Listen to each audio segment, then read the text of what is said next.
آج صبح 6 ساڑھے 6 بجے تیز گام میں امیر حسین صاحب جو تبلیغی جماعت کے امیر ہیں انہوں نے 2 کوچز بک کی تھی جو الحمدللہ زندہ ہیں، اور اس میں میراب پور، نواب شاہ، حیدرآباد سے انہوں نے سواریوں کو بٹھایا۔ اس میں 2 سلنڈر اور ایک چولہا پھٹ جانے کی وجہ سے 62 پیسنجر جو ہیں وہ شہید ہو گئے ہیں اور 33 زخمی ہیں۔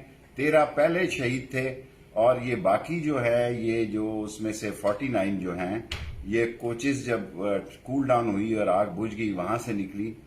اس طرح تمام لوگوں کے لیے 15 لاکھ روپیہ جو لوگ جاں بحق ہیں ان کے لیے اور 5 لاکھ روپیہ زخمیوں کے لیے اعلان کیا جاتا ہے۔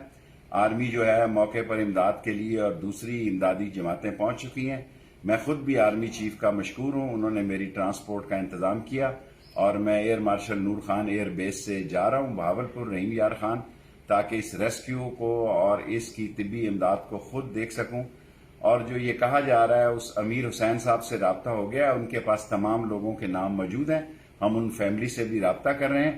7 کروڑ لوگ سالانہ ریل میں سفر کرتے ہیں اور ہمارے دور حکومت میں 1 کروڑ کا اضافہ ہوا ہے، اس لیے ویگنز جو ہیں اس کی جو شارٹیج ہوتی ہے اس میں یہ 2 لاکھ تبلیغی جماعت کے لوگ زیادہ تر ریلوے کو استعمال کرتے ہیں۔ ہم نے ابھی رائیونٹ اسٹیشن اوپن کیا، اور جو 134 ٹرینیں ہماری چلتی ہیں سب کا 2 منٹ کا ہم نے رائیونٹ پر سٹاف دیا، لیکن یہ ہماری کوتاہی ہے کہ اس میں یہ چولہے لے جانے میں کامیاب ہو گئے، اور سلنڈر کے پھٹنے سے چھوٹے اسٹیشنوں پہ ہمارے پاس سکینر نہیں ہے، بڑے ساتھ کے ساتھ ڈویژنل ہیڈ کوارٹروں پہ سکینر ہے۔